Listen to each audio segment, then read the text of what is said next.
Evening, ladies and gentlemen, and welcome to part 2 of the Talmud, Decoding the Talmud. Okay, last week we talked about the idea of the oral tradition, where, you know what, the 5 books of Moses. Are there 2 seats together somewhere for Heidi and no, Heidi. Bob, who's sitting next to you? Okay, you don't want to sit next to Joe? That's fine. You don't. No. I mean, you don't have to. You don't have to. There's 2 seats now. That is. Okay. Now, thank you. We're going to have to pick it up from the top. Okay. Let's do the welcome again. Welcome, everybody, to part 2 of Decoding the Talmud. Last week we talked about the idea that the 5 books of Moses were given to the Jewish people at Mount Sinai, but everything that was written, or all of the commandments, were written very concisely. And there came with the written tradition an oral tradition called Torah Shebaal Peh, the oral tradition, and that's where we're dealing with. The Talmud is the compilation or the oral tradition as we know it, and that's where we're going to start now. Today we're going to be introducing the book that's called the Mishnah. I'll get to it, but I want you to remember this is what we'll be discussing today. But before we do that, I just want to go back and review slightly something that we talked about last week. We have 4 different levels of that we received that is considered part of the oral tradition. What do I mean by that? Number 1 are all the written rules in the Torah, meaning the mitzvahs that were given. Let's say, for example, there's a mitzvah, you shall eat matzah. Okay, comes Passover, I want you to all eat matzah. That is written in the Torah, the 5 books of Moses. So that's level number 1 of rules that were given to us. Level number 2 is the received tradition, meaning that with the mitzvah of eating matzah came also the rule that the matzah has to be a certain size. You can't just eat a little crumb of matzah. There has to be a certain size of the matzah, and that is what we call received, was given to Moses at Sinai, together with when you should eat it and how you should eat it. Like we read in the chapters in Exodus, you know what? At the Seder you have to have a stick and a waistband and a coat and bitter herbs and all that. All of that is part of the written and the received tradition. Okay? Number 3 we talked about is the derived laws, meaning that these were not written in the book. They were also not received from Moses, but we can derive using, like we talked about the 13 hermeneutical rules of how to interpret the Torah. So we talked about the issue of rice. Can you use rice as matzah? Can you use other things, quinoa as matzah? And therefore, the rabbis tried to use these rules to kind of come to a consensus whether you can use them, whether you can't use them, etc., etc. And the 3rd category that we talked about was the legislated, meaning those were all the decrees, ordinances, that over the centuries the rabbis felt that there was a need to enact this ordinance or this decree or this prohibition. So those 4 make up what we call, now the 3 last ones, of course, are the oral together with the written. That's what we're going to find in the Mishnah. That's what we're going to find in the Mishnah. Okay. Now the question is, we've always had, if you look at text number 1 on page 37 in your books, and you don't have to, if you don't have a book, I mean, I'm just going to, generally there was a written rule in the Talmud that material that was conveyed as a text may not be recited orally, meaning that anything that was written in a text, you should not read orally, meaning that there was a prohibition of actually reading the Torah by heart. You should not read the Torah by heart. You should only read the Torah in a written scroll. So today we also have the same custom that, you don't really recite the written tradition by heart unless you say the entire verse out. But back in the days, whatever was written, you read in the book. And whatever was conveyed orally should not be recorded as text. So whatever was written was read, and whatever was orally given was orally given. They didn't write that down. That was the general consensus. That was the general rule of it. So what happened? So for example, something like the size of the matzah, how much matzah we need to eat, was handed down from one generation to another generation to another generation to another generation, all the way for hundreds and hundreds of years. That's how these things were transmitted. The book, you have a book, you need to eat matzah, or you need to eat bitter herbs. What kind of bitter herbs do you need? What constitutes eating maror? That was passed down from one generation and never written down. It wasn't written down. Now, there were, of course, some cases, let's say, for example, that needed to be adjudicated by the courts, and we're going to see later on how something went. What was the process of, if there was questions or issues that came up, how were they adjudicated? We'll go through the process of it. But then the courts were allowed, let's say, to write that, Mr. A and Mr. B came into court, this were the circumstances, and this is how we ruled. And they would jot down little notes, because that was not prohibited. Only the things that were received or derived, you couldn't write that down. That had to be orally transmitted, and that's the way we lived for a long, long, long time.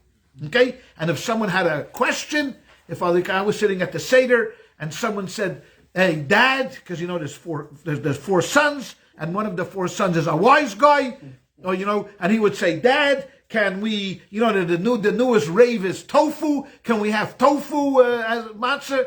And I go, "Tofu as matzah? It doesn't sound right." But, I don't know. So I'd have to quickly jog to the rabbi's house, knock on his door while he was eating the matzah. Or can we have chocolate-covered matzah?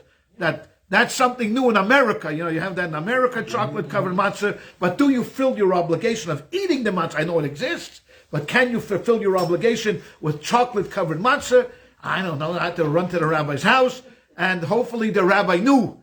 If he didn't know, he'd have to run to his other rabbi's house, and by that time, Pesach was over. Okay? Before the question was even answered. But we had this tradition that if you had smicha, meaning smicha means rabbinical ordination. It literally means the laying of hands, because that's how they would transmit ordination. They would lay the hands upon the person, and they would, submit. Okay, you're now a rabbi. Now, there was different levels of rabbis. There was a level of rabbi who served in Minot, North Dakota. There's a rabbi who serves in Minot, North Dakota, and then, of course, there's a rabbi that serves in Flatbush, New York. The rabbi in Flatbush worked his way in there. The rabbi in Minot slept through the classes. So he ended up in North Dakota, where the chances of him being asked many questions were slim.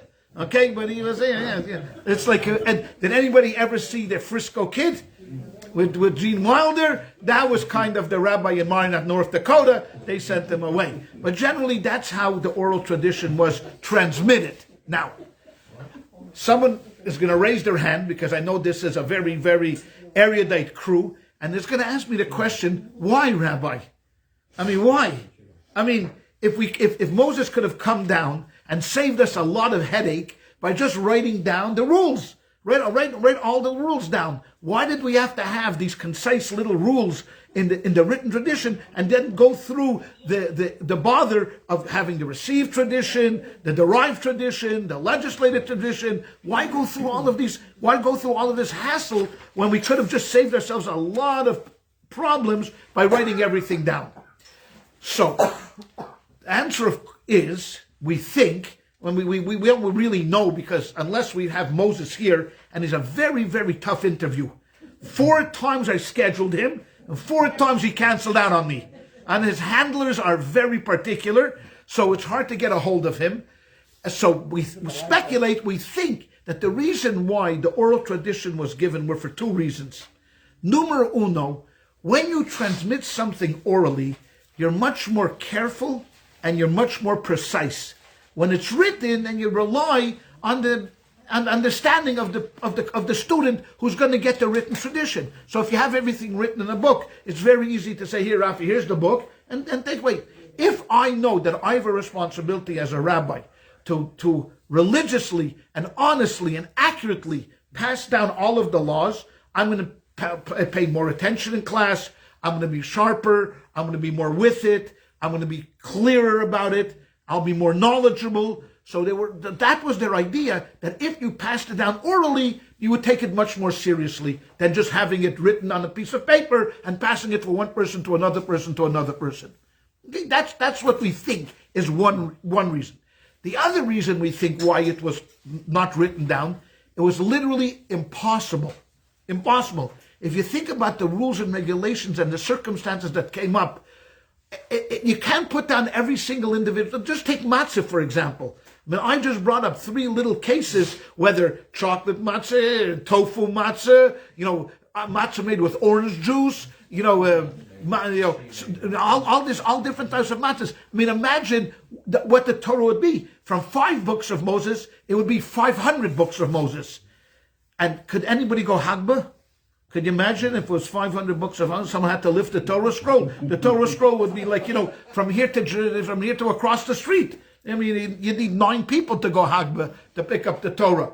So, therefore, I think, just practically speaking, I think Moses and God, when they started to write down the Torah, said, let's put down just the main points, and the rest of it will rely on the people to pass it, honestly and religiously and concisely and, things. So I think those 2 were really the main ideas. And you know what, for ladies and gentlemen, for a long time, it worked.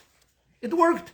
That's what it was. It was, people just passed down. If questions came up, they were answered, and there was no problem, and it kept going and it kept flowing. And it would have been today if things wouldn't have changed at a certain period in history. We would have still been doing the same thing. We wouldn't have the Mishnah, we wouldn't have the Gemara, we wouldn't have this class. We would have a different class. But everything would have still been transmitted orally. But things changed. Things changed at a certain part in history, and therefore it became a necessity. And we'll see then tonight, we're going to talk, the first part of the class will be, what were those factors that necessitated our writing everything down and breaking with tradition. This was a tradition that went on for over 1,300 years. Now again, from the time that Moses gave the Torah to the time that the Mishnah was written was about 1,300 years. So we're talking a very, very long time, and they broke with that tradition, and we'll find out why. So, if we go to text number 2, it'll just explain a little bit. If you go to text number 2 on page 38, this is written by Rav Shri Gaon after the Gemara period, after the Talmud was completed. This was going to be in about the year 450 of the Common Era. For the next 500 years, we had a period called the Gaonic period. Gaon in Hebrew means genius or scholar. And these were people that ran the big institutions of learning in what we call Babylon, Bavel. And that's where scholarship is going to move eastward, out of Israel into Babylon. And he, Reb Shri Gaon, he's one of the main authors of this period. He lived in the 10th century, and he was 100 years old when he died. He lived from 906 to 1006. And this is what he writes. The ancient Torah scholars did not publish the names of the authors of particular Torah teachings. Like, when you said, okay, you know what? You can't have matzah out of rice. Who says? Anonymous. Why didn't they do that? With the exception of the names of the heads or the deputies of the Sanhedrin, except sometimes they quoted, if it was the head of the Sanhedrin gave his opinion, they gave his name. Like we read, if you remember those that were in my class for the Pirkei Avos at the JCC for a number of years, we read in the first chapter, it quoted a number of heads of the Sanhedrin, Antigonus Isocho, these people. The only reason why they quote them is not because there's a dispute in the matter, only because out of respect. Because among them there were no controversy. Why did they not quote anybody's name? Because there was never any controversy. They had clarity of knowledge regarding all the Torah concepts. So we believed that from the time that Moses gave the Torah and Joshua led the people into the land of Israel, everything that was being conveyed orally was kosher.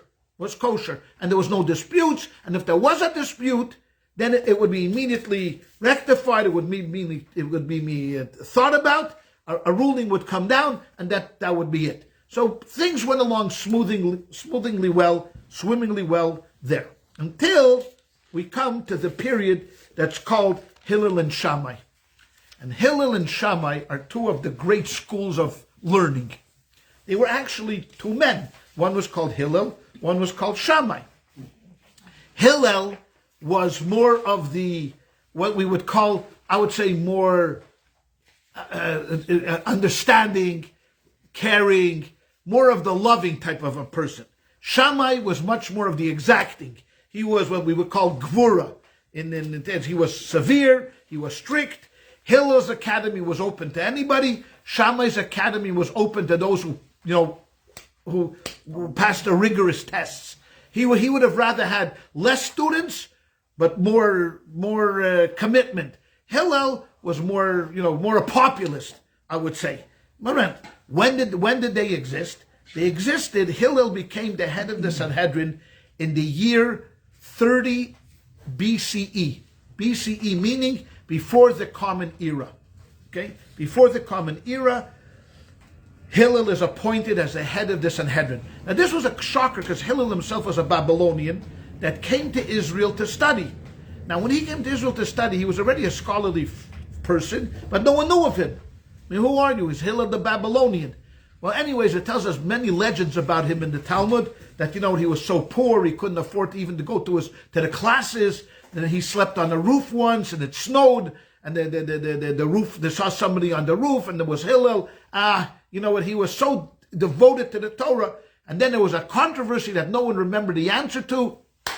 Hillel answered the question, and they said, no problem, Hillel, now you're going to be appointed to the head of the Sanhedrin, and his deputy was by the name of Shammai. So Hillel is the head of the Sanhedrin, Shammai is his deputy. And these two people are running what we call the Sanhedrin. For those who don't know what that term refers to, this is the Supreme Court in Judaism that makes up not 9 members, 71 members of the Sanhedrin. And Hillel is the head, and Shammai is. And this is when Machlokes started.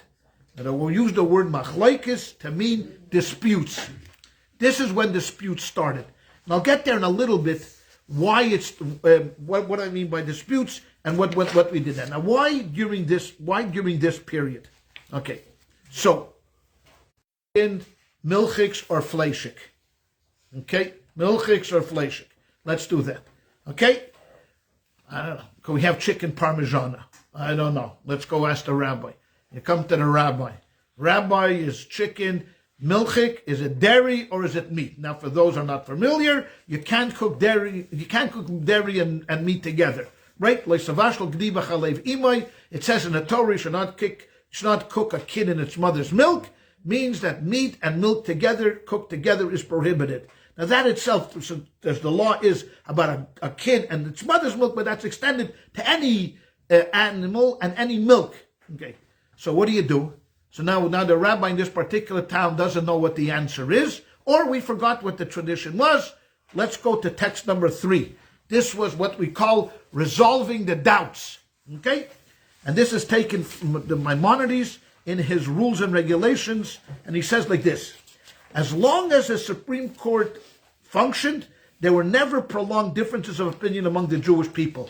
Rather, any Jewish individual who developed a doubt regarding any law, is chicken fleishik or dairy, would simply inquire of the Jewish court of their city. So, okay, Chani says to me, we're about to invite over guests. I'm going to like to make a nice dish. Go find out if I can make chicken parmesan. So I go to the local Bezdin, the local court, and I ask them, and they go, good question. Okay, we don't know. So if the local court was unaware of the solution, it would inform that individual. If not, both the questioner in that court or its agents would ascend to Jerusalem and pose the dilemma to the greater court that held session on the Temple Mount. Now this is not the Supreme Court yet, it's a higher court. And they would say, is it milchik or fleishik? Okay, if the court knew the answer, it would supply it. If not, the entire group would proceed together to the higher court that held session at the entrance in the temple courtyard. So you had one court that sat at the temple courtyard, then you had one that sat closer to the door, which was a bigger. So this would be like the Ninth Circuit, Court of Appeals, right? That would be not the Supreme Court yet, but this would be pretty close.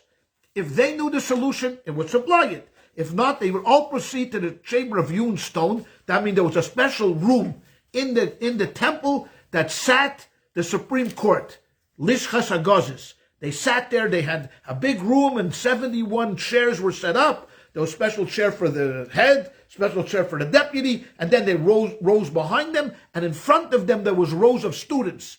So you had the 71 justices would sit all in rows, seated like in semicircles, and then in front of them there would be the students, and if one of them would retire or whatever, pass away, his seat would be vacated, and one of the students would be invited to come up and sit in his seat, and that's how they rotated.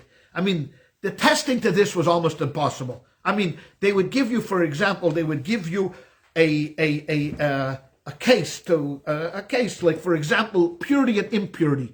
They would take like a carcass, like a sheretz, like a rabbit. Tell us 40 reasons why this should be pure, it should be pure, and tell me 40 reasons it should be defiling. So you had to go through 40 reasons why the same animal, the same carcass, why you would rule kosher and why you'll not kosher to eat, but purity and impurity. I mean, the testing was incredible. But then if you made it, it was a lifetime appointment. Okay? You couldn't get kicked off. Okay, maybe you could get kicked off, but it had to be extreme. I mean, you had to make whatever. Okay? But this is not the Supreme Court yet. These are the guys sitting at the entrance in which the Supreme Court held court and posed the dilemma to Sanhedrin. If the resolution of this matter that was unresolved by all the previous courts was known to the Supreme Sanhedrin, they would provide the decision immediately. They know, okay, chicken is fleishik. But what if they didn't know? What if this was a case that they didn't know? If the matter was unclear to the Supreme Sanhedrin, its members would deliberate on the spot, debating back and forth among themselves until they reached a uniform decision. Okay? Also, all 71 said fleishik, or all 71 said milchik. If they were unable to reach a consensus decision, a vote would be held and the majority position would be adopted. The Sanhedrin would then inform the entire assemblage that had posed a dilemma. This is the halacha. So by that time, you could forget about making your chicken parm. You had to travel to Jerusalem, get all these courts up. But once it was decided by the Sanhedrin and ruled upon by the Sanhedrin, done, finished. This is the halacha. It's over. Yes, Joe. How do you handle the eggs? What do you mean? Carefully. Very carefully. very carefully. Like Yosef said. Fleishig or No, eggs are pariv. Eggs are actually pariv. So they're not fleishig or not milchig. Either. They have a dot of bread, right? If they have a blood spot, they're not kosher. Because that means that the animal's starting to ready to grow. But eggs are pariv. So when the Sanhedrin decided this was the halacha, and this is how the process was for hundreds of years. The same process took place. They would hear only the cases that would be unresolvable. I mean, most of the time, the questions that came before the local courts, they could easily answer. If it was such a novel situation, then they went up to things. But by the time it got to the Sanhedrin, I mean, it had to be so, different. Were there any notes that were taken? Yes, there were notes that were taken. But generally these notes were on specific cases and hidden. They were not publicized because this is the oral tradition. This is the oral tradition. So they were notes. That's what we're going to see when we get to Rabbeinu HaKadosh. We're going to see what he had to go through in order to write the Mishnah. But hold that thought in mind. Go ahead, sir. For the lower courts, was there a mandated number of? Yes, there were mandated. The courts had to be of an odd number. There either had to be 23 or 9, 7, 5, and 3. So those are the number. For various issues, generally you could go to a court of 3. 3 was the minimum.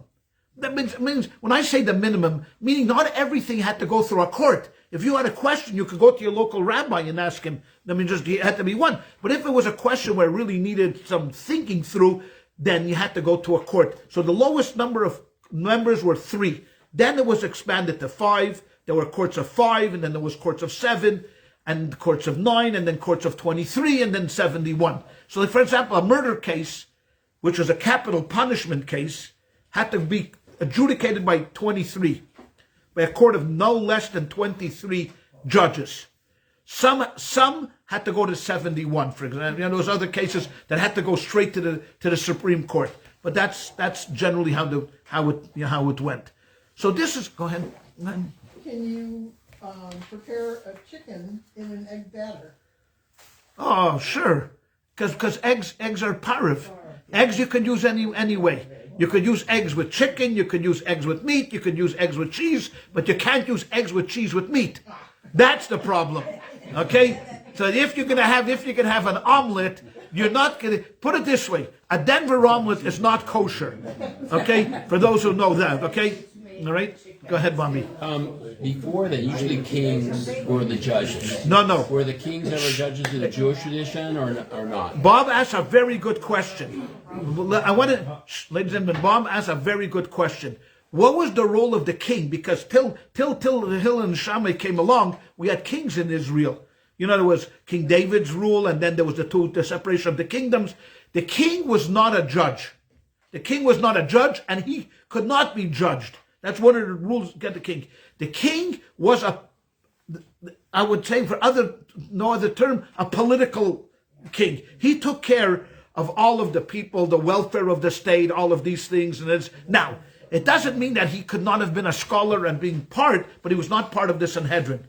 The Sanhedrin was separate. We had what we call divisions of power before America had the divisions of power. We had the king, we had the high court, and we had the high priest. These 3 individuals ran 3 separate offices. The king was the absolute ruler. There's nothing to talk about. He was the ruler, and he made the rules, and he had absolute power, except when checked by the Sanhedrin. So if he wanted to go to war, for example, he had to come to the Kohen, to the high priest. The high priest wore this breastplate. In the breastplate was a thing called the Urim V'Tumim, God's name. And they asked the breastplate, and miraculously the breastplate would light up in a certain formation, and they would interpret it, and then they would give the king the permission. But besides those times, the king had he could appropriate your land. He could, enforce you to come to work for him. He had pretty much absolute power, except where the Sanhedrin would check him. Which, if they were, they had to do that very judiciously, let's put it that way. Because many times, if you read the books of not the 5 books of the Bible, but the Tanakh, the books of Joshua and Shoftim and Kings 1, Kings 2, you'll notice that many of the kings were not so religious, let's put it that way. So you had to walk a fine line between the Sanhedrin and the kings.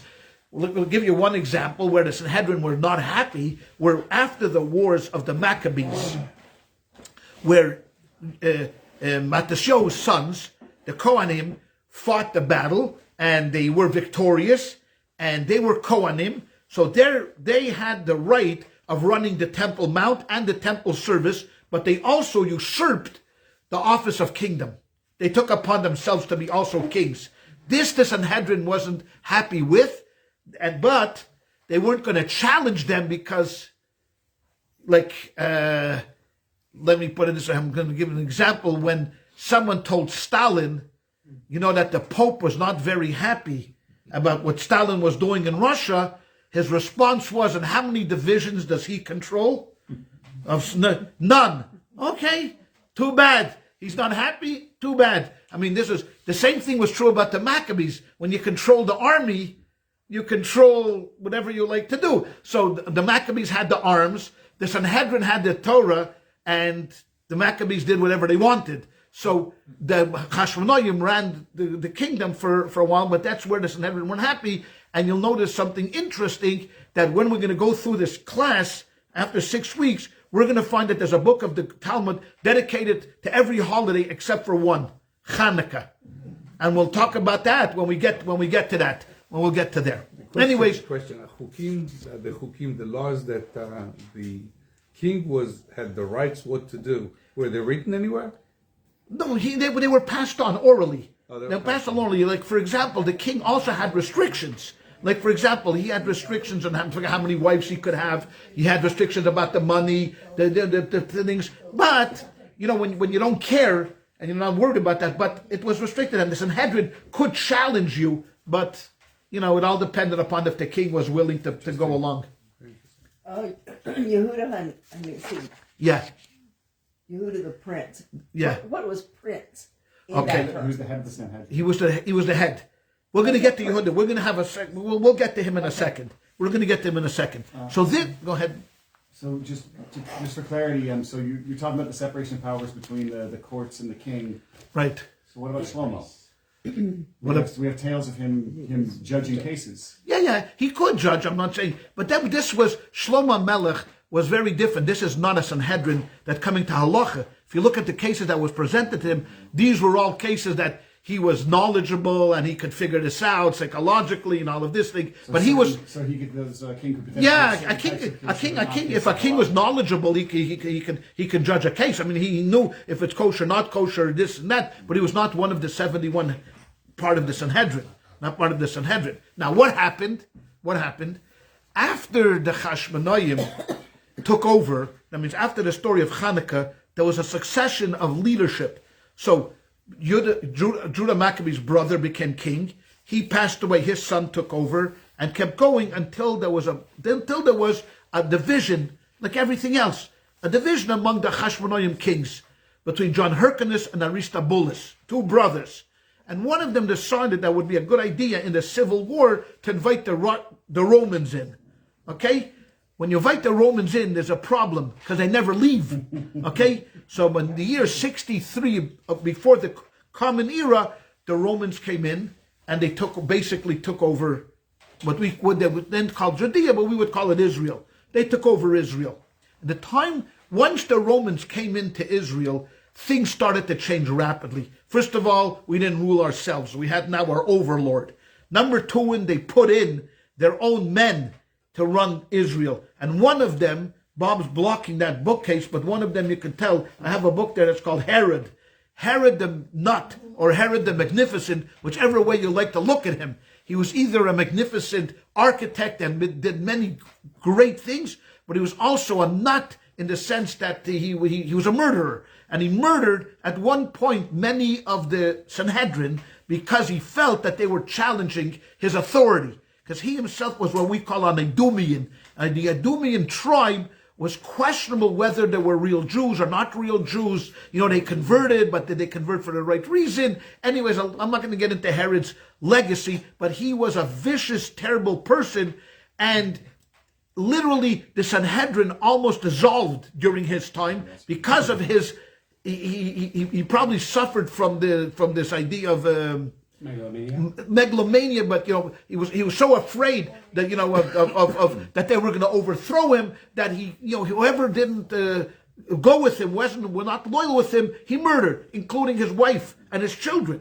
He murdered his wife and his children as well. He was appointed by the Romans. He was appointed by the Romans and subsequently his family, his grandson Agrippas, and kept going. So during that period, that's when this whole system of passing the oral tradition started to, reverberate a little bit. Because here already was a time when you couldn't get together. Like, for example, the Sanhedrin would meet and they would debate and they would learn and they would study. But now, under the fear of Herod and subsequently the Romans stopped appointing Jewish kings, they put their own procurators. Like, at the time of Christianity, Israel was already ruled by the Roman governors themselves. There was no more Jewish king anymore. Now already it's the Romans themselves, and many of them were cruel, vicious people. So the whole idea, of this, where it was peaceful and you could get together and you can study, because don't forget, to be able to transmit all of these rules orally, you had to be studying.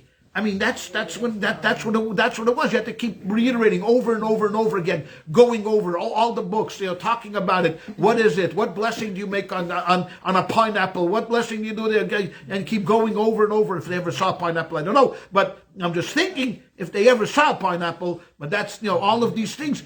Now you couldn't anymore because there was a division, and now came Rome, and then already revolution started.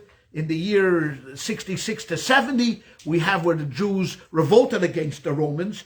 After being oppressed like this for many years, the Jews decided themselves, Dayenu. No, Dayenu. We had enough. We can't take it anymore. But they were not united. That's the problem. The Jews were not united because there was a number of different factions. You had the Pharisees, which was the rabbis, the Sanhedrin, that were mostly willing to live with the Romans. They said, you know what, better this way. Okay, we're oppressed. But at least we have the temple. We have, okay, they're oppressing us. Taxes are high. Okay, yeah, fine. But then there was the Sadducees, which was a branch-off group. I'm not going to get into them too much because they rejected the entire oral tradition. This is a group that rejected all of this that we're talking about. They had their own formula of how they worshiped. They were much time, they actually controlled the temple service, but they disappear after the destruction. After the War of 70, you don't find the Sadducees existing anymore. And then there was the Zealots. And the Zealots were the revolutionaries. They wanted to fight because they felt that better dead than being subjugated to Roman rule. And that didn't take much, a spark, a this or that, and they started a war in 66, and they actually were successful in the beginning. They actually drove the Romans out of Jerusalem, and they drove them literally to the coast. Out. Goodbye. Wow. When the Roman emperor saw that this was happening, and this was during Nero's times, he sent in Vespasian, one of his great generals, with 10 legions. Hundreds of thousands of Roman soldiers, and slowly but surely they began to push back the Zealots until they pushed them into Jerusalem itself, and they surrounded the city, and they starved them out, and we know that by the year 70 they burnt the temple, and that was the end of discussion. Now, before they finished off the Jews in Jerusalem, there was a man by the name of Yochanan ben Zakkai that managed to escape. He managed to escape outside because the Zealots would not let anybody leave or enter the city. He managed to escape and managed to face Vespasian. He got into Vespasian's tent, and he walked in and he said, "Hail to thee, Caesar Vespasian." And Vespasian said to him, "Caesar, you deserve death because you're mocking the emperor." And as they were speaking, a runner came in and then made an announcement that the emperor in Rome was dead and Vespasian was elected emperor. Now he took a gamble, but he hit a home run. So Vespasian said to him, "I grant you 3 wishes." So he granted the 3 wishes. His number 1 wish, he said, there's a Rabbi Rab Tzadok who fasted for 40 years before the destruction. He wants him to get medical care. Okay, easy, no problem. Get a medical care. Number 2, I want a promise that the leadership, that means the house of the leaders of Hillel and this, will not be killed, because the Romans had this policy that when they overtook a country, they took all of the leadership and killed them. Okay, no, they killed the leadership. And number 3, and most important to us, Tenli Yavne v'chachameha. I beg you to allow the Sanhedrin to relocate from Jerusalem to Yavne, which is a city that's about 6 miles southeast of Jerusalem. Yavne. Yeah, and then you've been there? My brother lives there. Oh, your brother lives in Yavne? That's that. Yeah, so it's close to Jerusalem, about 6 miles. So it's around there to allow the Sanhedrin to exist, because he knew that as long as the Sanhedrin it will be intact and he allows them to function, we'll be okay. We'll be okay. It's not going to be the same, but we'll be okay. And to these 3, Vespasian agreed. He agreed to the 3, that he will not kill the Sanhedrin, they won't kill the leadership of the royal family, and Reb Tzadok will get kept. They attacked the Jews. His son Titus, we all know who Titus is, because the great Titus took over destroyed the Beis Hamikdash, and that was it. That part of service that we had for thousands of years was gone. That kind of Judaism was eliminated. There was no more sacrifices, there was no more temple service, there was no more priesthood, nothing. Rabbi Yochanan and Zakkai got together, and this is the brilliance and the genius I think of Judaism and the art of survival, and gathered together the Sanhedrin and says, listen, we either recalibrate and figure out what we have to do to keep this thing going, or we can pack up and quit. But they didn't quit. They got it, and they instituted many xeros. They instituted many what we call ordinances and decrees and this to keep Judaism going. And that's pretty much the Judaism that we have today, rabbinical Judaism. A lot of the things that they instituted, or they legislated, or they were able to, as we said, one of the things was that they were able to derive from the Torah is applicable today. And he was literally, we could call him one of the people that literally saved Judaism. Where is when was the decision made to create the different synagogues in different parts of the country? And how was that created? So synagogues came at a different period. You see, because synagogues were a house of prayer, very different than a Bet Medrash. Bet Medrash was a house of study, which all along. Prayer, there's actually nowhere in the Torah that says you have to pray. If you look around the whole Torah, it's an interesting thing. There's no like says you have to pray. We know Maimonides writes that service of the heart is called prayer. So he says there's a mitzvah to pray every day. So during the Second Temple era, that's when synagogues started to pop up. Before that there were no. Before that, you prayed at home and you said your cow gave birth to a healthy calf. You prayed. You prayed before he gave birth. You prayed after she gave birth. You prayed that your crops could be good. You prayed that your daughter doesn't run away with the schmo of the town. You prayed for a lot. Why are you praying on me? Because there's an old expression, if the hat fit. I'm just saying. I mean, the thing is, so you know what? So that was prayer, but that synagogues were different. So here we have now a situation that's not only are we not capable of sitting in Jerusalem, like we talked about the process and sitting and adjudicating cases, we're dispersed. And not only that in the year 117, which is shortly after the end of the war, there's another uprising, another revolution. And then finally, the last time we fight a war is 132 to 136 of the Common Era. It's called the Bar Kokhba revolt. Bar Kokhba, again, was a man that came out and said, you know what?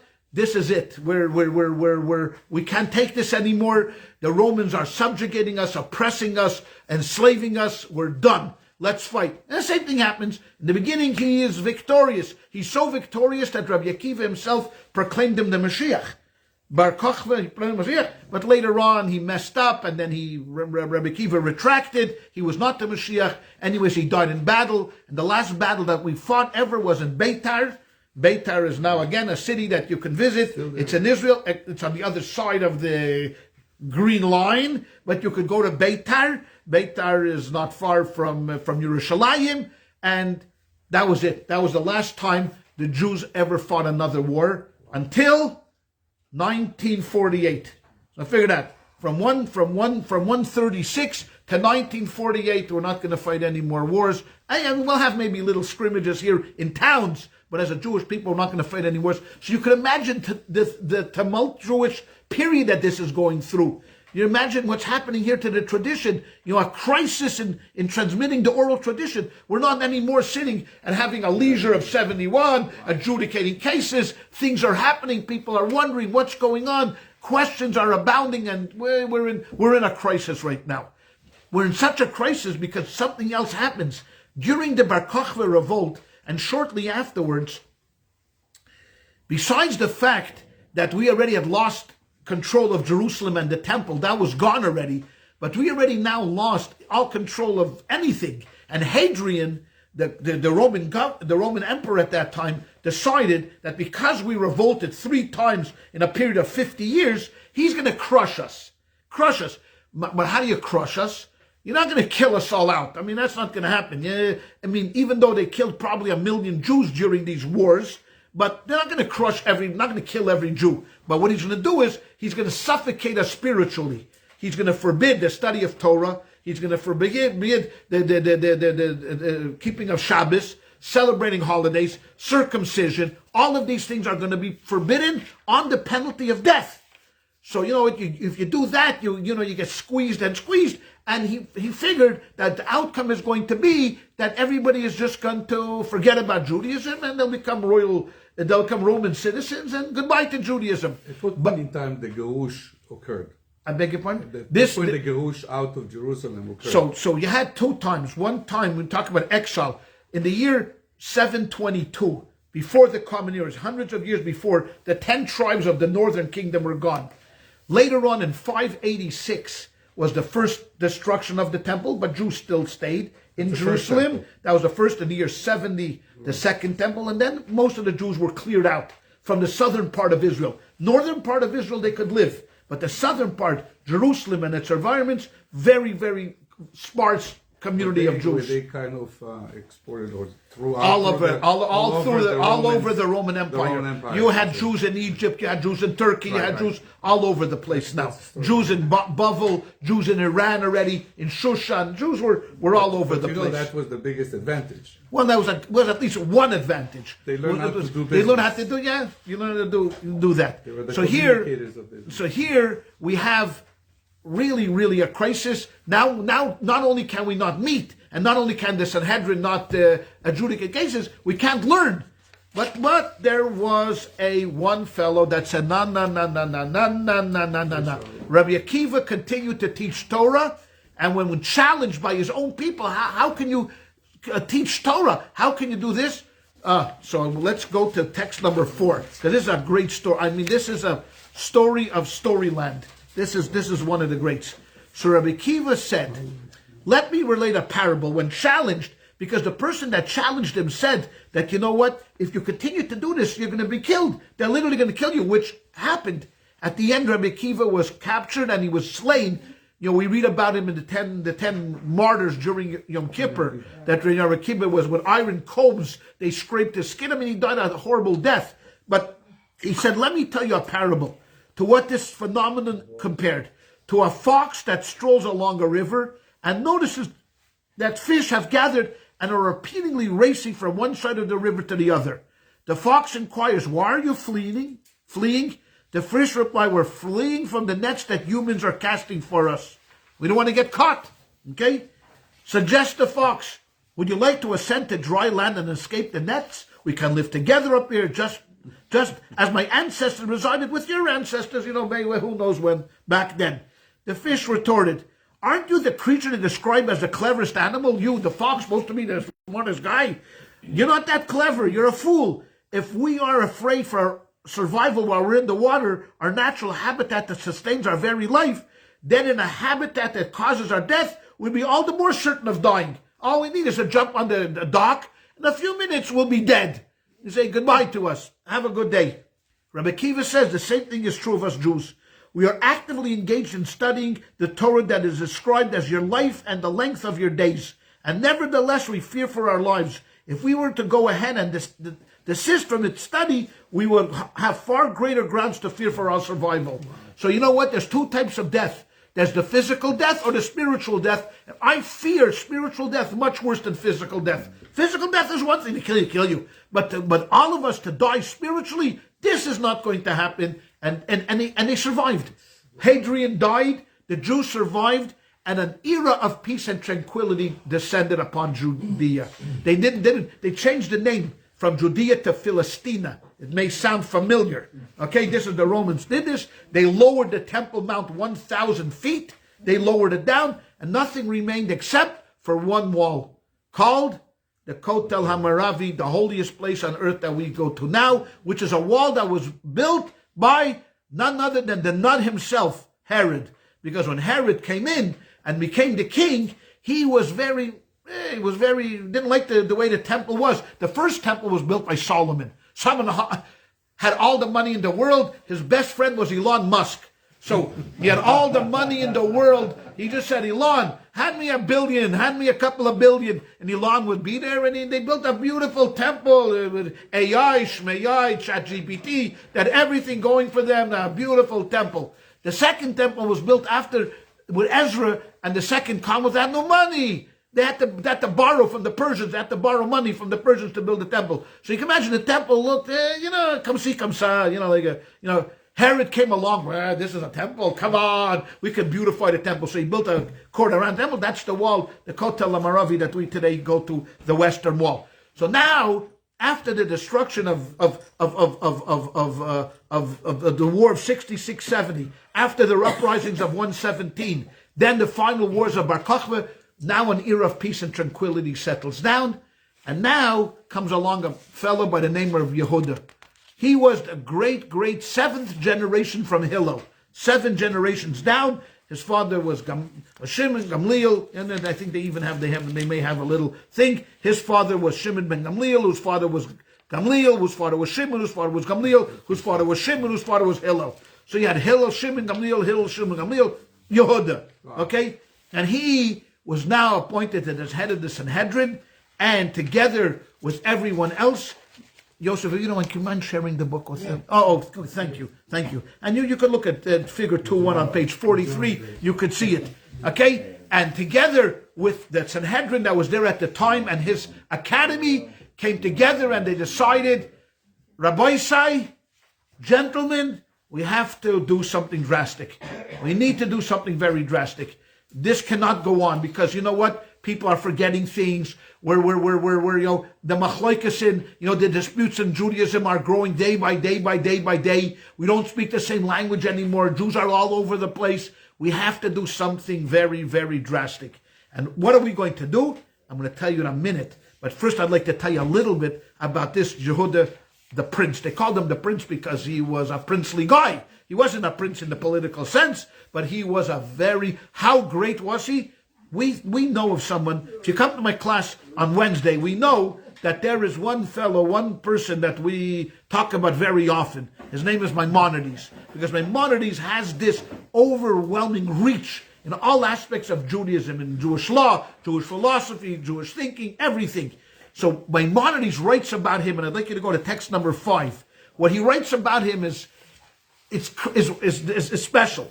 He says about Yehuda Hanassi, he was unique in his generation, singular in his era, filled with all the pleasant and desirable good character traits, to the extent that he earned the great merit whereby all the people of his own generation referred to him reverently, Rabbeinu HaKadosh, our holy teacher. His name was Yehuda. He was entirely complete in wisdom and virtue. In fact, our sages state, we have not seen such a combination of Torah and greatness in a single individual from the days of Moses until Rebbe. Okay? So from Moses till Rebbe, there was no one like that. He was perfect in piety and humility, and he distanced himself from material pleasures. Now let me tell you something. I never knew Maimonides personally. I didn't know him personally because I'm Ashkenazi and he's a Sephardi. So while he was living wherever he was living, I was living in Poland. He was living in Egypt. So I never got to meet him. But he was not a man of hyperbole. Okay, in all of his writings, Maimonides was very, very, very scant with praises. Believe me, even to his greatest students, till you got a shalom aleichem from him and how you do, it was like, he was a man that was action-oriented, writing, studying, moving. No time for pleasantries. How are you? I'm fine. How did the Super Bowl go? Nah, not interested, doesn't care. When he writes this about him, you only know, so take whatever he wrote and times this by 1,000, because this is written by someone that's very, very, very precise in his things. He was eloquent in speech, and his knowledge of the holy tongue was so far beyond all other people that the sages would learn the meaning of unfamiliar words in scripture from the terms used in casual conversation by his personal assistants and attendants. Okay, that's what he writes about him. Just to give you like a little nugget of what this person was and how great he was, that Maimonides himself wrote such great things about him. And he said, you know what, Chevra, we got to do something drastic. What I'm going to propose, I know, is going to break tradition, but we have to put it down in writing. We got to put it down in writing. And what they wanted to do is, they really had 3 reasons why they wanted to do this. And the 3 reasons you can see on figure 2.2, what the 3 reasons were. Okay. I'm so far already. Okay. Number 1, They wanted to find a consensus on issues of halacha. They wanted to find all these questions that we had now, we were studying and talking about. They needed to come together and have a consensus. Because you can imagine, there were rabbis in the north, rabbis in the south, rabbis out of Israel, rabbis in Israel. So numero uno, we have to come back together and come with a conclusion. If we don't have a conclusion, okay, no, we'll try to figure it out. Because don't forget, until that time, from this we're dealing with in the year 190 to 220 of the Common Era. Hillel was when? 200 years before. Almost. So for almost 2 centuries, for 7 generations, all these machlekes and all of these arguments are brewing. Hillel's house had one opinion. Shammai's house had a different opinion. Shammai did it one way. Hillel did it another way. And we didn't know who, what, when, and where. So we have to come to a consensus. And during that period, they tried to adjudicate all of the machlekes, meaning that they tried to resolve all of the differences of opinions, but it wasn't only between Hillel and Shammai. There were other people that had differences of opinion, and they wanted to resolve it. What they were going to do is, number one was find a consensus. Number 2, they wanted to create something that was going to be brief, concise, and the official version of the oral Torah. That was what they're going to do. Brief. They didn't want to write like a whole, a Megillah, put it that way. They wanted to write something that was brief, concise, and this would become the official oral Torah that would be learned by everybody now. Now he was very friendly, by the way, to the Roman emperor. They tell us many stories in the Talmud how he and the Roman emperor were very friendly and sent themselves present, unlike Rabbi Akiva and Hadrian. Now with Marcus Aurelius or whoever was then the Roman emperor, we're not so sure. He was he had good relations with him. So number 2, he wanted to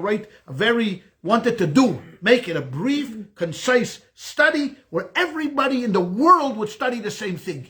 Because now everybody, we have 1 billion Jewish books. Everybody go to every shul studies something else. One shul studies Hasidus, the other shul. He wanted everybody to study the same thing. And the third thing is, this was going to be the biggest rupture in tradition. They were going to write it down and put it in written form. Now, when he came, I could just imagine the scene when he had all of his colleagues around the table and he proposed this. They went, "What?"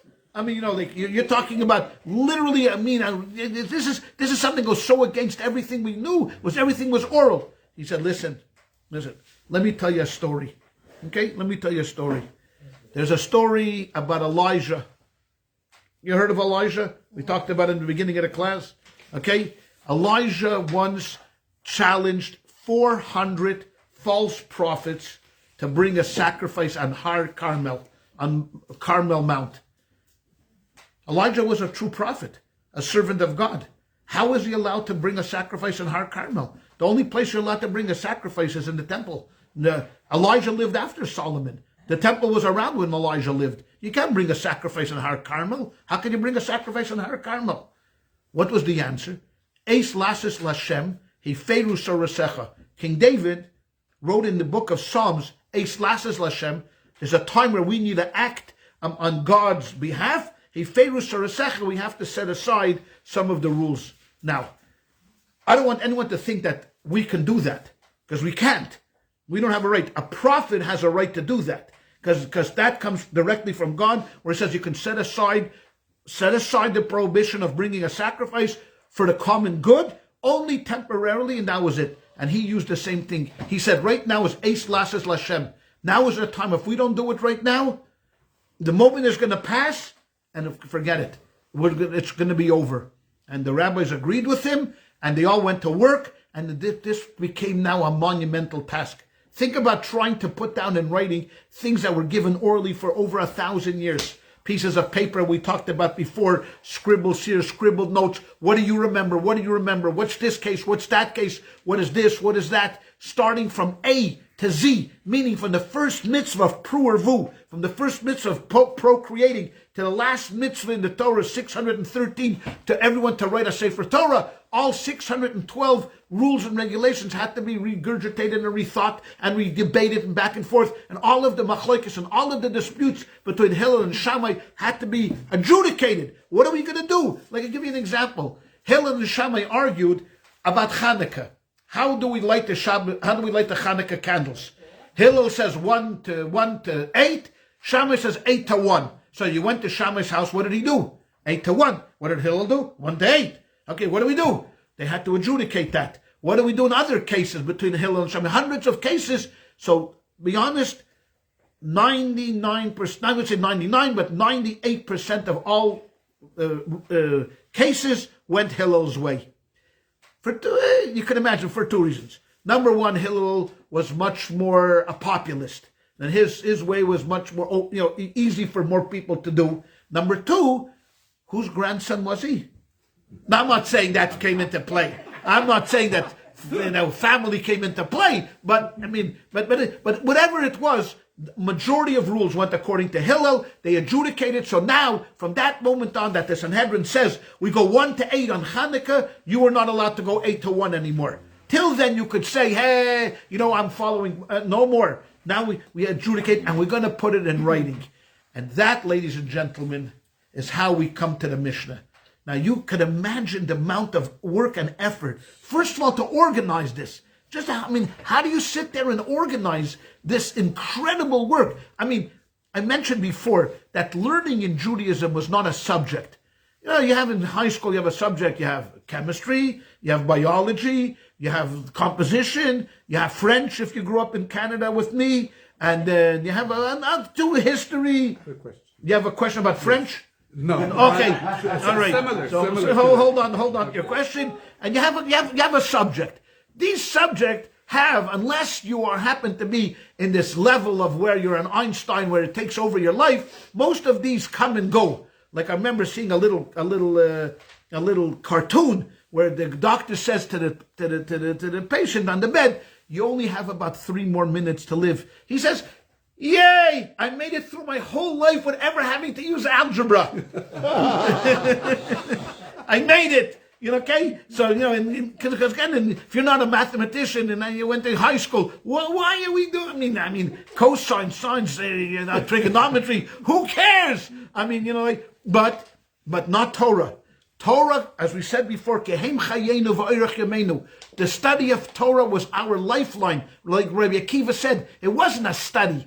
This was our identity. This was our life. People gave up their lives for the study of Torah. So this is taken very seriously. These people are not fly-by-night, scholars. They know that they have in their hands the future of the Jewish people. Imagine that.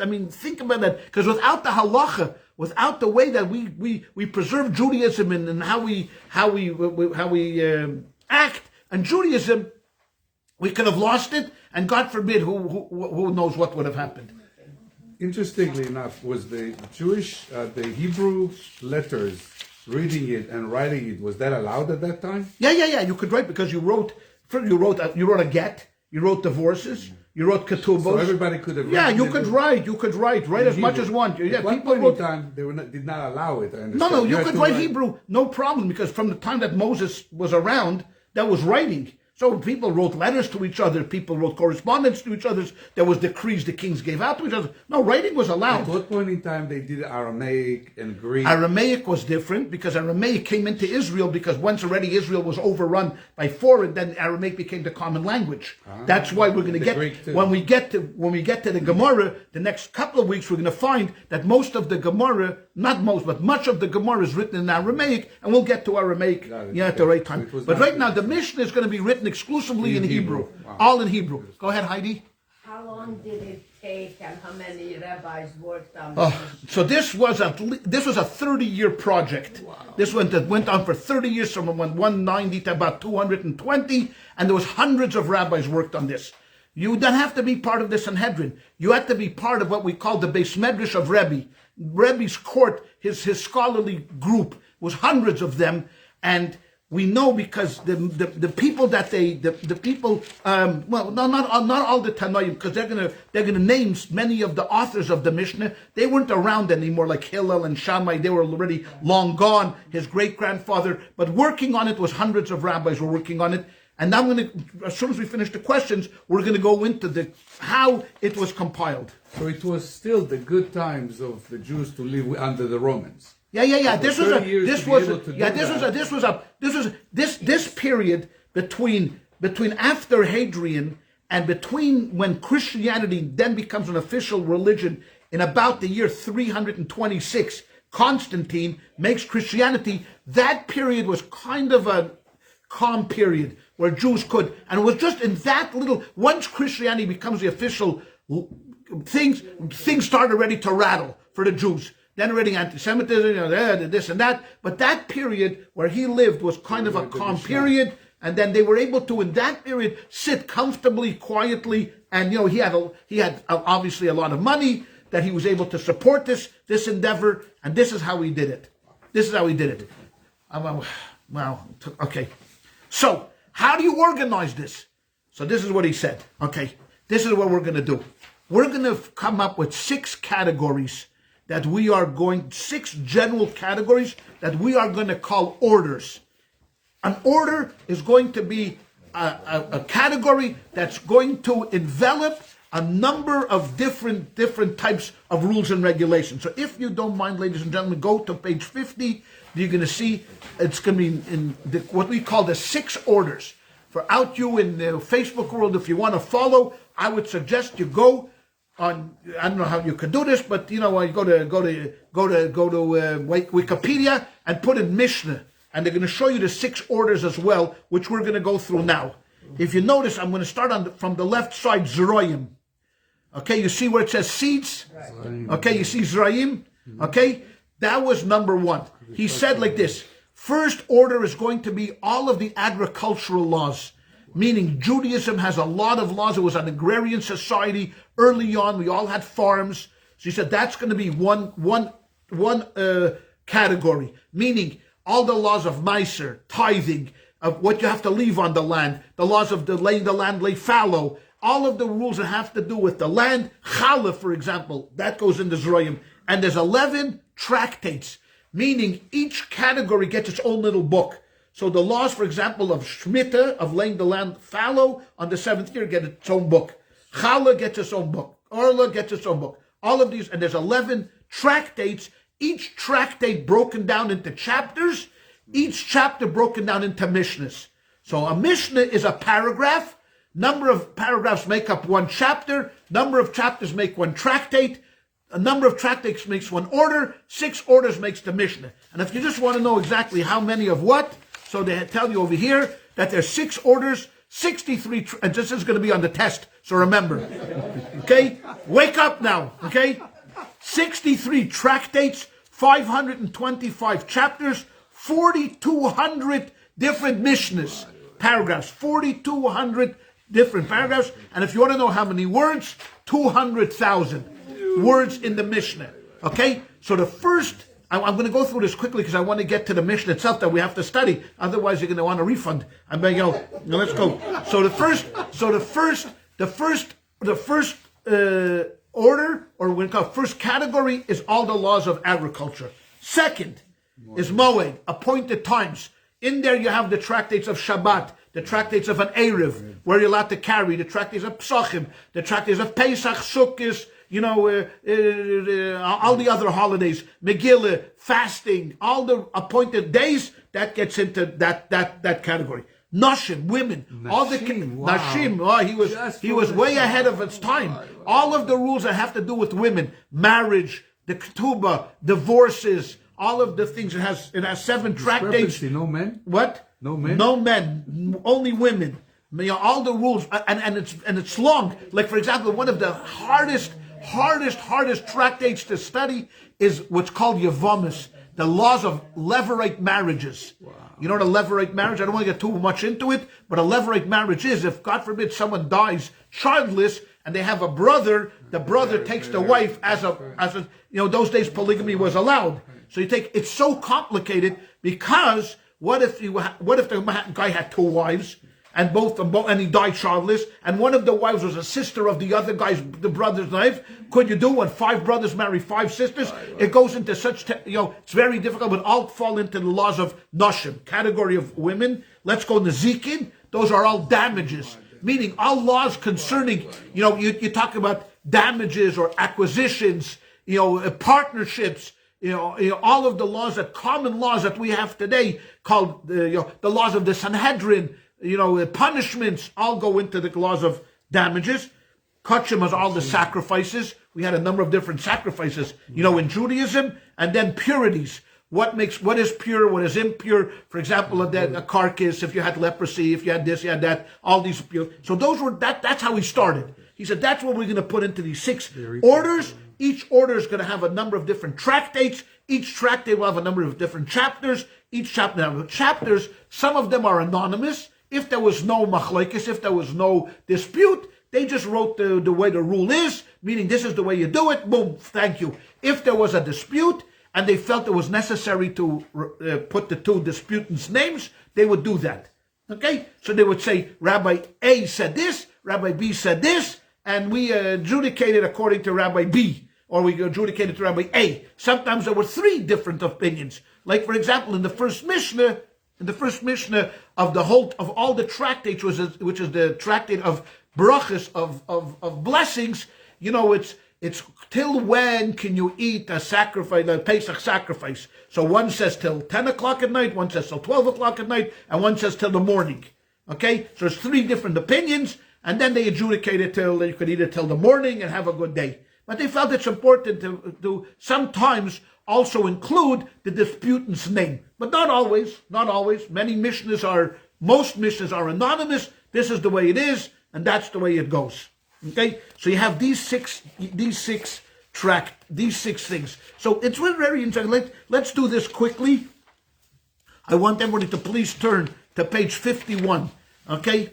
And I want you to have in mind the 6 orders. So if I say to you, okay, we're going to play this role now. We're in Rebbe's court, means we're part of the Rebbe's team that's putting things in order. And the laws forbidding the use of fruit or tree during the first 3 years would go into which order?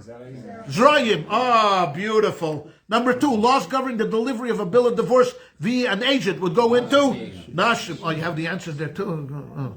Okay. I thought I only had the cheating answers. We've been paying attention. You're paying attention. Number 3, a list of psalms sung by the Levites during the Holy Temple's daily service would go into Kodshim. Beautiful. Laws concerning the red heifer. Taharot, right? They would go in Taharot because that would be a sacrifice. That would purify you, right? Okay. Heifer means a cow. A red cow. Have you ever seen a red cow? If you have, you should see a psychiatrist. Okay? Because if you saw a red cow, you're doing things very illegal, Rafi.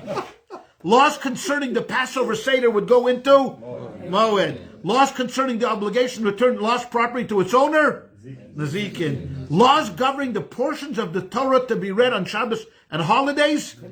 No, come on. Laws governing the portion of Torah to be read on Shabbos. Moed, right? Moed. Because they would give all the different, public readings, when the Megillah is read. The laws of vows. Nashim? Who says Nashim? She did. Excellent.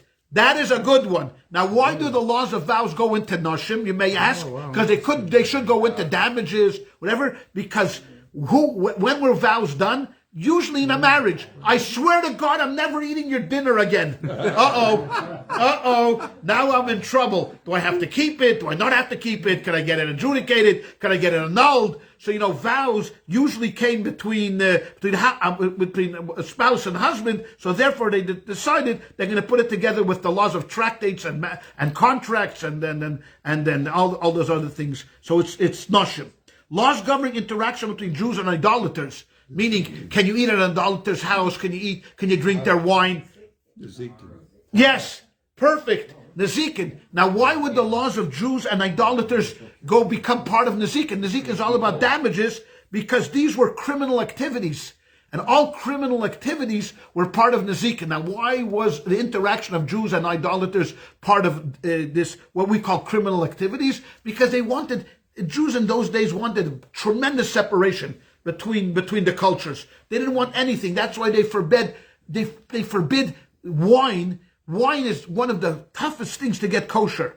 I mean, like meat is hard, you have to ship it, but wine has to be made by Jews, through Jews, bottled by Jews, because otherwise it's called Yayin Nesech, and Yayin Nesech, Yayin Stam. If anybody wants more, they can ask Alex later on. But, he's an expert on all this wine. You can ask him. But they forbid all of the wine, even touched by a Gentile. If a Gentile touches the wine, it makes it non-kosher. Except if it's mevushal, which Alex loves. The mevushal wines. Am I right? And therefore, I'm joking. And therefore, it went into the laws of Nezikin.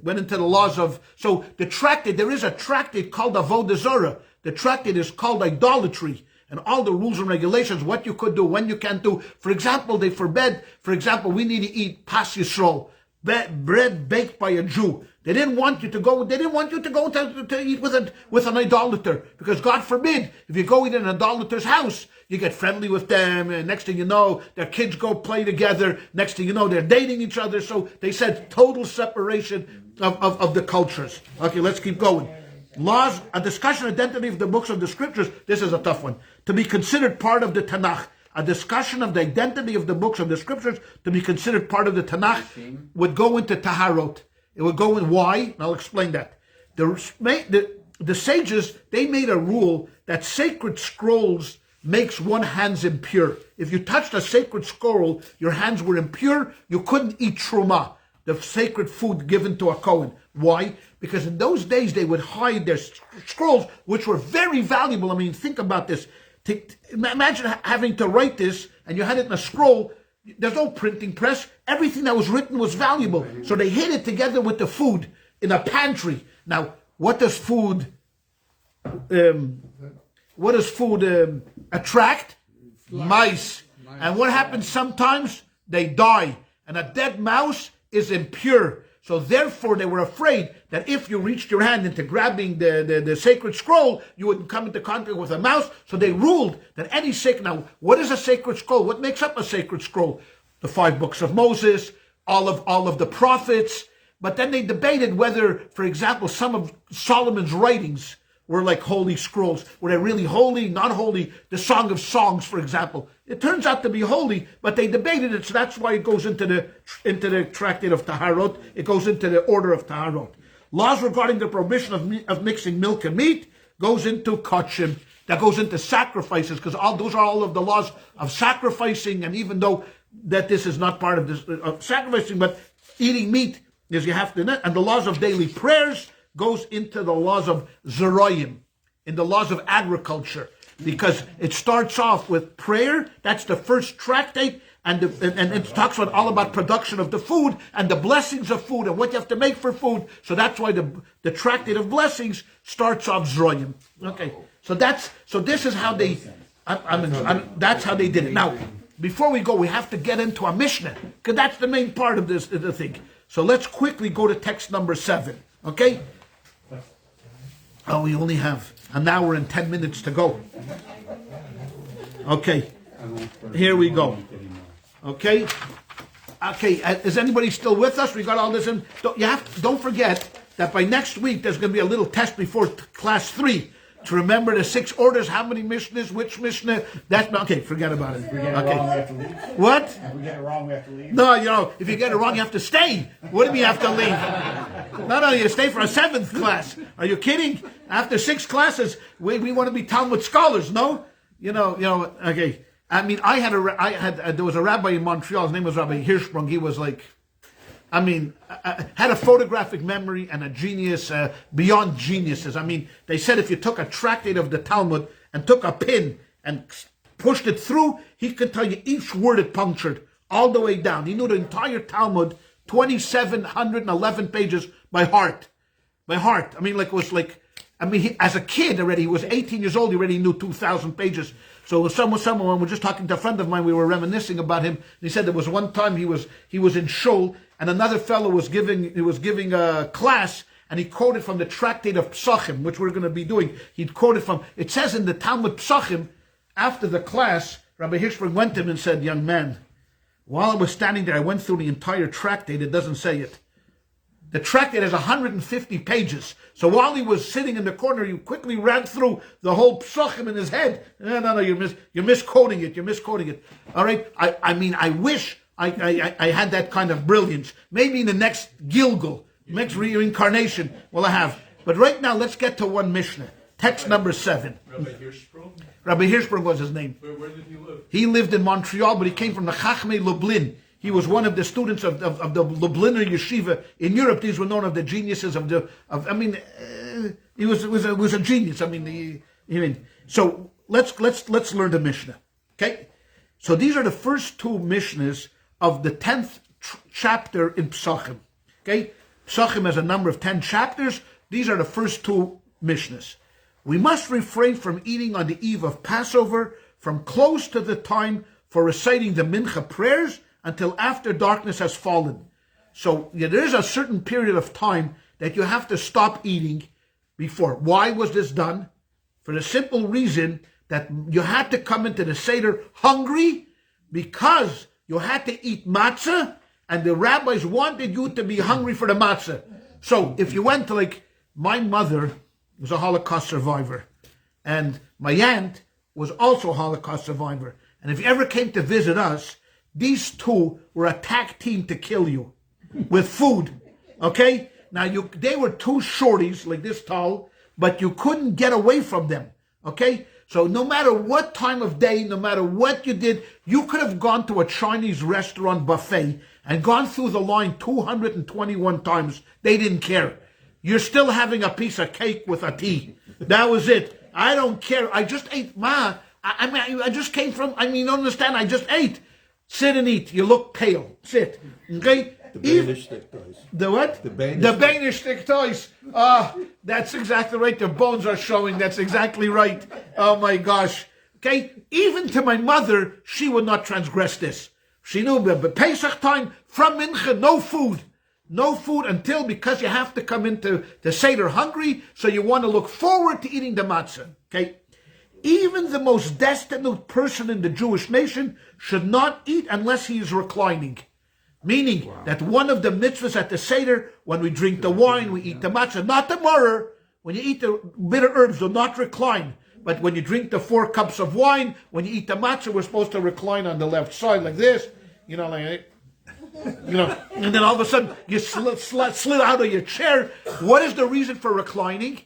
Because reclining makes you feel like a king. King, right? Because how did they, if you look at the picture of the olden days, like in the Persian, how did they serve the kings? They laid down on a couch, and they would drop food into them like this. So even the most destitute person has to recline. Even if he's not feeling rich, you're going to recline. Okay? You have to recline. He should not be provided with less than 4 cups of wine. A destitute person must have at least 4 cups of wine, even if it's being supplied by the public food bank. Meaning that every town in Israel had a tamchui, had a public food bank that supplied, and when the poor person came to it, they had to supply him with at least 4 cups of wine. Okay? When they pour him the first cup of wine, doesn't mean the poor person. Now we're talking about the father who's leading the Seder. So imagine we're sitting here at the Seder, and I'm going to lead the Seder. So when they come and they pour him the first cup of wine, according to Beis Shammai, he should first recite the blessing over the festival, meaning okay, that's the blessing over the festival, and then the blessing over the wine. According to Beis Hillel, he should first recite the blessing over the wine, and then the blessing over the festival. What do we do? According to Beis Hillel, right? So first we make the Bori Pri Hagafen, and then we make the blessing over the festival. Okay. Now, in here, it's very interesting, because number one, there's a couple of things missing. Like, for example, if it says, let's take the first paragraph. We must refrain from eating on the eve of Passover, from close to the time of reciting the Mincha prayer until after darkness has fallen. Why? What's missing in here? The mitzvah of eating matzah. Doesn't say anywhere here about eating matzah. Why doesn't it say anything about eating matzah?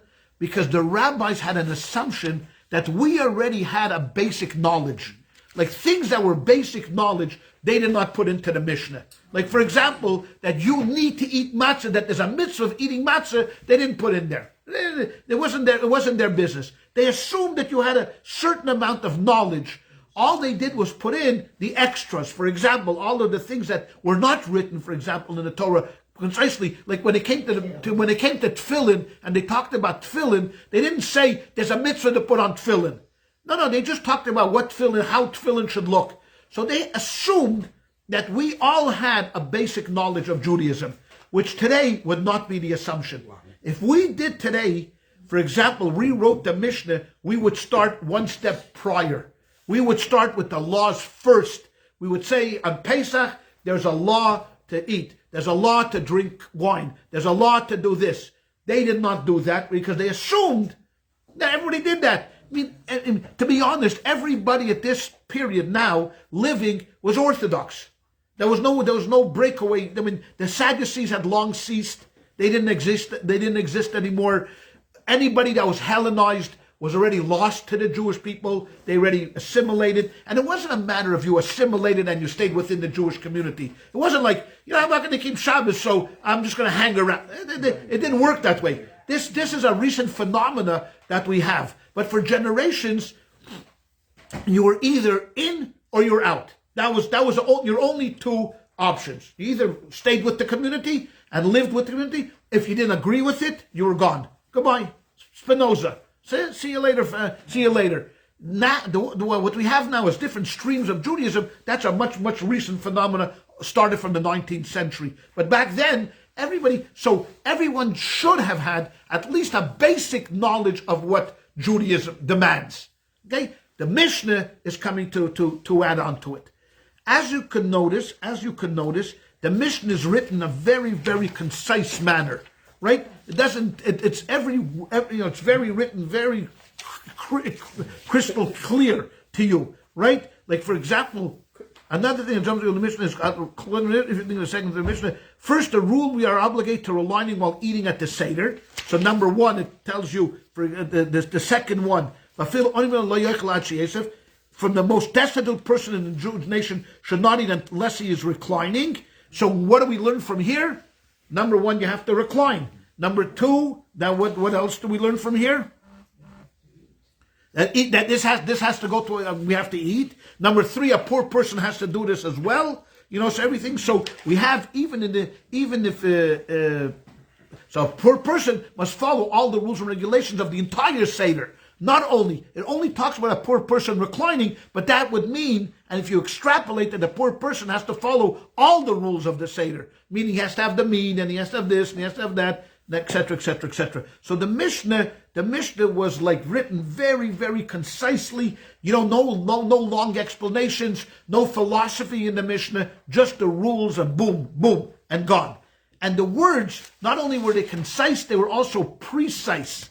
Like it says, like for example, in the first part, we must refrain from eating on the eve of Passover, from close to the time for setting the mincha prayer until after darkness. Why don't you say until night? Because after darkness, it tells you that the only mitzvah of eating matzah is after dark.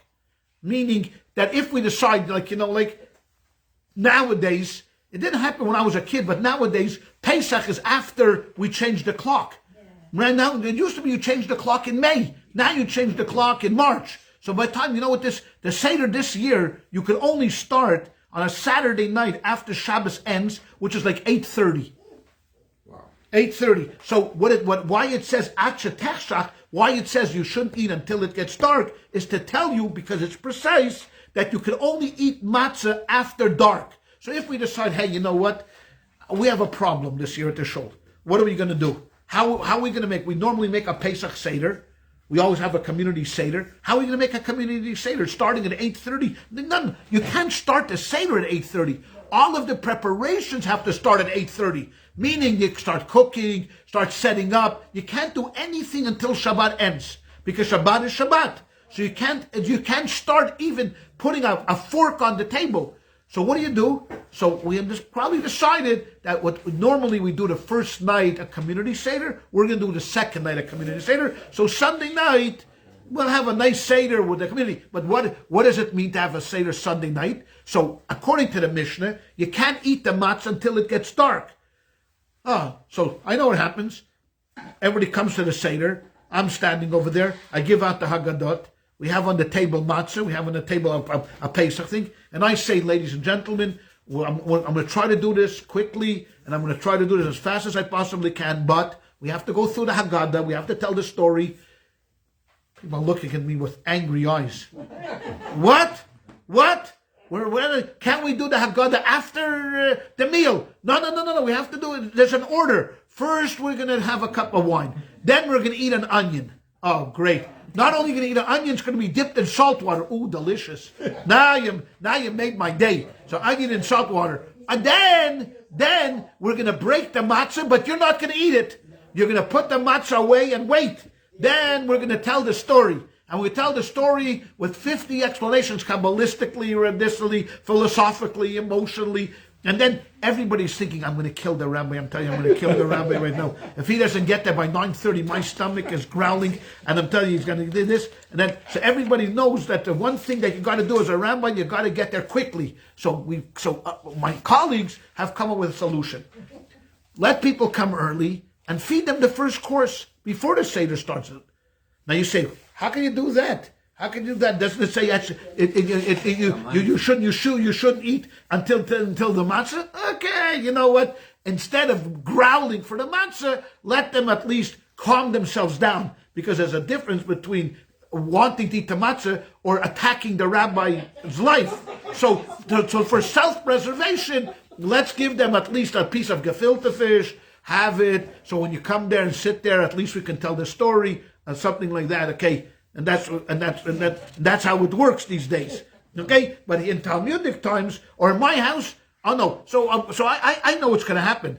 Every table has a box of matzah and a few shmura matzah. I put that specially because I know what's going to happen. The box of matzah, while I'm not looking, I'm turning. They open up the matzah quickly, and they give me a big smile. No, we're not eating matzah. I go around the table. The whole box of matzah is gone before we even speak. I'm singing Dayenu and they're eating the matzah. But okay, this is not a class of me trying to open up and that I have my therapist for. Okay, So therefore, what I wanted to talk about is the Mishnah. You see how the Mishnah is written: concise, precise, short, to the point.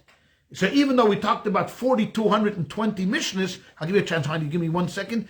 Even though we talked about 4,220 different Mishnahs in all these different 63 tractates, it's a 6-volume book. So it's not overwhelming. You can go through it in a year. If we decide, I'm telling you, if we had decided we want to seriously go through the whole Mishnah, if anybody's ready to do that, I did that. I did it for my father because the word Mishnah and Neshama, soul, are the same letters. If you look at the Hebrew letters, Mem, Nun, Shin, Hey, is the same as Neshama and Mishnah, just rearranged differently. So they say it's a very good thing if someone passes away, to learn a Mishnah in their memory. So my father was a very religious person, and loved to learn, and went through the Talmud 3 times. So I decided during my year of mourning, I'm going to go through all of the tractates, and I was able to do that. There's 525 chapters we talked about, right? There's 365 days of the year. So some chapters I was already familiar with as a kid. You can do it quickly. Some chapters take a little longer. But if we wanted, you go through it in a year. It's not impossible. It's not incredible. I mean, and I knew, as a kid, I knew many of the tractates by heart, because in camp, they used to have this thing called Mishnah Bal Peh, study Mishnah by heart. It was a very big thing in Chabad to learn Mishnah by heart, and the more Mishnahs you got different colors. If you learned one line, you got a blue, then it went to a red, then it went to a silver, and then it went to a gold star. And as the number of gold stars you gathered, at the end of the summer, they gave you a gift. Books, of course. In my days, there was no Game Boy, there was nothing. You ended up with books. So you studied, and you were rewarded with more studying. Okay. All right. What? Did you get a yo-yo? Yeah, no yo-yos. No yo-yos for me. Anyways, that's what it was. So now our next challenge is going to be, the next generation comes along after Rabbi Yehuda. from the year 220 to the year 500 approximately. Now we're going to go into a different era called the Gemara. We're going to travel a little bit. So next week, bring your seatbelts, because we're going to leave Israel. We're going to travel over to Babylon. We're going to meet some very, very interesting people, and we're going to find out what the Gemara is all about. But that's for next week. Heidi, go ahead. Rafi, wait. Right. So which tractate do we find out how big is the matzah we're supposed to eat? In this tractate, in the tractate of Psachim, it'll tell you exactly a kazayas, an olive's worth of matzah. That's Interestingly enough. But now, just to add to Heidi's question, we don't use the Mishnah anymore for halachic decisions, because we've developed through history. The last class will go through the process of halacha, the way we adjudicate it today. But we have what's called the Shulchan Aruch. We have what's called the Code of Jewish Law. That's the definitive book on Jewish law.